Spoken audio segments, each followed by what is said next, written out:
Sa atong unang pagbasa, nagsadya ang mga Israelita sa dihang nabawi nila ang templo nga giguba o giatake sa ilang mga nagbihag nila. Kadtong hari nga nagsigig pakauaw nila. Nya nagsadya sila og nag-celebrate og 8 ka adlaw. Paghuman nila limpyo sa templo, ilan ang gipamutangan na sad og mga nindot nga mga dayan-dayan. Naglipay sila maayo, nya ilan atong gihimong celebration. Hangtod gyud nga nabihag or nabuntog na sad sila laing kaaway og ang templo sa Jerusalem na ilog na hangtod karon dili na sila makasulod aning maong templo or lugar. Di na lang sila sa kaning ni ang murag paril, tawag nila karon og wailing wall. Ana sila magsigig ana-ana sa ilang ulo. Nya si Jesus pag-abot niya, iya sang gilimpyuhan ang templo. Unsa may iyang gikuha dito, ang kining gitawag og batasan nga mangwarta. So ang kwarta mao gyoy makahugaw sa templo. Lingiyay mong tupad ing nadili ka hingwarta.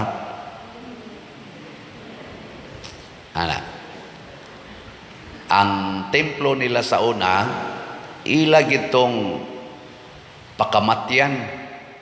Sige sila gubat, patay gyud aron ang ilang templo ang simbolo sa ilang kaugalingnan o simbolo sa ilang pagtuo mapanalipdan. Mao sa tong Ark of the Covenant, sa wapa sila templo, makigpatay gid sila sa ilang kontra.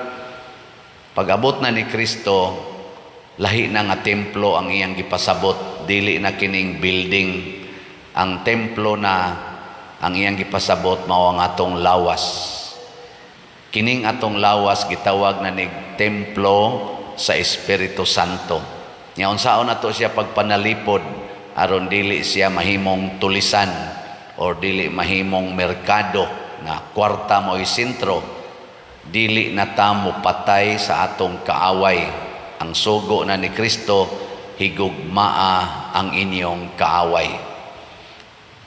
Sa una, ang pagbuntog og kaaway, ato silang patyon mo naroy gihimo sa Israel. Mao gyapon ang ilang pattern. Israel, nya ilang kaaway, mga Hamas o katupang uban nila mga kaaway, nagbuild gyud sila og nindot nga mga armas, mga sundao aron makapanalipod sa ilang kaugalingon. Patay lang yapon. Pares una ba? Pag-abot na ni Kristo, lahi siyag pattern. Siya conquer enemies by loving your enemies. O pagpakamatay para nila. Mo na gihimos mga martyrs. Kaning martyrs dinis ato, si Lorenzo Ruiz dito sa Japan na martyr, si Pedro Calungsod dito sa Guam, ang mga apostoles nga nagsunod ni Kristo na nga martyr po to sila. Ang ilang paagis pagbuntog sa kaaway mao ang pagpakamatay para sa kaaway. Hay may sakto ani. Ang pamaagi sa original nga paagis mga Hudiyo nga patya ang kaaway para maluwas ka o pagpakamatay para sa imong kaaway aron imo silang mabuntog. Hay may sakto ana. Oy, tubag. Gilingya imong tupadin. Hay may sakto para nimo. Magpakamatay ka imong kaaway aron imo siyang mabuntog o imo siyang patyon aron mabuntog siya. Mao na tanawa ang mga Kristiyanos gipangpatay, gipanglutos sama ani dinhing sa Vietnam. Daghang biya kay nangamatay sa Vietnam. Akong gibasa-basa ang ilang Google account. Hundreds of thousands ang nangamatay. Kanilang 117 mo'y gideclare, pero hundreds of thousands ang nangamatay gikan sa 15th or 16th century hangtod gyud sa 19th century AD. Daghan kay nangamatay, pero nagpakamatay ra gyud sila. Ang mga Kristiyano sad sa una dito sa Roma, daghan kay nangamatay, hundreds of thousands ang nangamatay sad gikan sa pagkamatay ni Kristo hangtod gyud sa mga 4th century AD. Grabe gyud ang patay, kay ang Roman Empire god mo'y ga-dominate ato.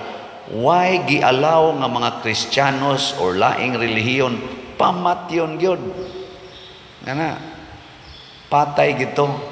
Pero unsa ilang gibuhat? Nagpakamatay. Ang resulta, ang kalibutan nahimong conquered world sa mga Kristiyanos o mga Katoliko. Mahibong sila ba nga og ilang patyon ang Katoliko dinhing dapita, mudaghan ang Katoliko. Niyag patyon sa diri, mudaghan na sad. In general, Kristiyanos. Basta patyon nimo ang usa ka nagsunod ni Kristo, mudaghan ang Kristiyanos. O gipatay si Lorenzo Ruiz sa Japan. Naabli ang Japan for Kristyanismo. Gipatay si Pedro Calungsod sa Guam. Naabli sad ang Guam sa Kristyanismo. Muna nga doon natin panultihon sa tong simbahan, the blood of the martyrs maoy liso sa pagsabwag sa atong pagtuo. Seeds of faith nga nikaylap sa tibok kalibutan ang dugo na sa mga martir. Unya kung maglimpyo ta sa atong templo, kaning atong templo nga lawas, o gusto tang malimpyo ni, unsa may buhaton, pagpakamatay, i-offer ang imong lawas para sa kaayuhan sa imong isig katao. Sige, praktisi ko na imong tupad. Ing na limpyuhan ti ka. Sige, ing na limpyuhan ti ka. Ya, unsaon paglimpyo, ing na ako kang pakamatyan. Muna kung ikaw ginikanan, gusto ka imong anak malimpyo ang iyang kinabuhi, pakamati na, ay na sige higyaw-yaw, ayaw nagbinabuyag kasaba, pagpakamatay para anak, malimpyo gina. O gusto sa ka imong bana, nangabit, asawa ka, mulimpyo ka sa imong bana, pagpakamatay, antusa na siya, higugmaan na sige, hangtod ka mamatay, malimpyo ra lagi gina. Mo manay cleansing of sins, kining atong gitawag og humble suffering and death for sinners. Nya madasa din nato dinhi sa atong pagtinabangay dinhi sa simbahan. Kinsa may una natong pakamatyan ug atong atimanon sa simbahan, unahon gyud ang labing ubos kay sugo na ni Kristo. Kung gusto kang mahimong labing taas sa tanan, higugmaa og alagari ang tanan, ang labing ubos. Mo na karon sa akong birthday, karon naman gyud akong birthday, di naman gini malali, sa isinta naman gyud ko. Nya lipay ko kay naka himo-himo gyud ko sa atong kanini ang pangandoy. Ang akong pangandoy nga 3,600 ka pamilya ang atong mahatagan og kaning bugas natuman gyud. Natagaan na. Atong tan-awon gamay ang picture sa pagpanghatag og bugas. Naamon tayo akong ipapicture na ray. Ang gahapon ang hatag mi. Part lang na siya sa picture. Dito na sa Kawasan 2, San Roque. Daghan kay sila dito nga mga kuan na kabuk ang kanalang adlaw among anang higayuna nga niapil ko kana sa lain sa mga lugar. Mga 130 kabuok pamilya tong among gitunulan. Kapoy sa sigig tunol namoy poy akong kamot. Sigig tunol ba yan? Check dito. Pero lipay kay sila. Nya ang ato sang pangandoy nga 60 kabalay atong ayuhon nakahuman na tag 7. Akong gisoroy gahapon. Tanawon sa nato ang pito ka balay kana mo nay before, nya mo nay after na mo na akong giblisingan. Nya mo sa na ang before na say gipang-ayo mga salog lang mo na nay after paspasa sa de. Mura man sa dog. Di man sa takakita o gahain na ni basta mao na tarong-tarong ng mga bongbong na say mga salog atong gitrabangan nya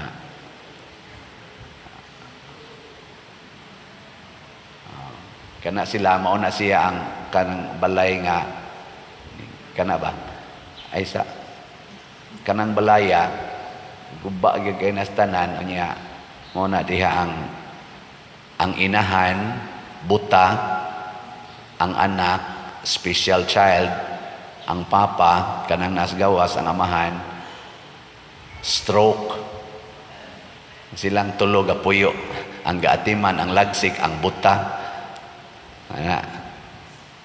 Mabasa taon sila sa uwan, kay gubaon, kay balay, atong giilisan, lipay na kay sila nga, tarong-tarong na ilang balay. So, mauna, tungod ni ninyo nga namalit og sitiyo, Christ Transforming Union. Pila na may atong halin as of yesterday, niabot na ang atong halin og 32,967 slots, pero naapay 7,033 ka slots nga available. Pakpa. Nya karon man unta to ang last day pamaligya ni basig di pa ni mahurot ilahos ko na lang ni ngadtos Domingo 7,000 na malang sad noon gikan sa 40,000 7,000 na lang so ilahos tanis Domingo nya ngato sang disap kuan na ay halin na nato katong 140 nahurot na gyud kahalin ang 140 pakpa. Pero 121 pa ang narimit na apay 19 nawa pa mahatag. Nya kay daghan man kayong gasigig text nga pader mopalit pa mi. Mo nang ako na lang sang gipunan. Punan nato og 30 ka slots nga tag 500,000 per slot o nya kutob na lang ang pag-pledge ani kanang muangkon ka bang kutob ra karong December 25 last day na gid na mahurot magsadili wala na tay investment slot kay di na sa niya kabayad sa interest so kutob ra gid ta 170 ka slots unya kon ini ka December 25 na apay dili mahurot aning additional 30 adili na ta modawat. So kung gusto mong mo-appeal para sa ato ning dakong project des Columbari, palit na mo. Nya ang ato sang SBF DAG para diha sa atong kumbinto 900 na sad ang atong 997 hapit na sad mo 1,000 ka slots ang atong halin. So pagpaka nato ang tanang namalit ni kining atong gibuhat mao ni ang usas mga paagi sa paglimpyo sa atong templo. Kana bang ang kwarta nato atong gamiton dili lang sa atong kaugalingon kung dili para gyud sa mga kabus para sa simbahan. So tingali usata sa mga dili kayo daghan nga mga parokya nga naghimo niini sa tibuok kalibutan pero dili ni nato hunongon tungod lang kay jutay ra ang naghimo niini ato ning padayonon ha nya salamat kay ninyong nangapil sige lingi ay imong tupad ay murag nakatuog na ing nakaapil kag paayo ato mga balay ing na nya moingon gyud siya wa ko kaapil oy ing na palit nagslot. Ang imong 100 makahatag og kalipay sa mga tao nga naggrabe kay kalisod. Hastag og mga silingan ang mga silingan inig blessing nako mupundok og maayo nya magsigig ingon salamat gyud kay Pader, salamat kay nalipay gyud mi kani sila Pader 14 na ni katuig nga ingon ani in taon ilang kahimtang doon na patoy gipanghilantan nga ilang balay hapit na gyud mabungkag niya atong giayo karon bisag gihilantan lipay lang yapon sila kay nindot na ilang kahigdaan. Nako, nindot na kayo. Mga matay mo din ang inyong hilanat. Anhin na mo hayaon, okay na kayo. Kay masudsod naman sila dito. Pero lipay kay sila Ano ba? Kay ngon ko nga, di na ko ma-imagine magtanaw ko sa ilang unang balay niya karon di man sa gid nindot ang atong gihimo, pero ikumparar sad sa ilang gipuy-an sa una, murag 300% ang iyang kausaban. Mo na apil mo ani ako ning gididikit ang akong birthday para ani, pero sa tinud-anay dugay na kong nagpractice ani kay ang ako sang mga ginikanan bisan sa among kakabos matinabangon kay ito sila maampuon kaayo mo apil gyud sa kanang gitawag og katilingbanong kalihukan og pagpangalagad. Natakdan lang sad ming mga anak. Labi na gid ako niya ako sa mga igsuon buhi pamantanan pulos-pulos sa gina mga maalagaron mo nang magtinakdanay ta. Let us conquer the world not by bombs and bullets. Let us conquer the world by our love, service and martyrdom. Manindog na ta.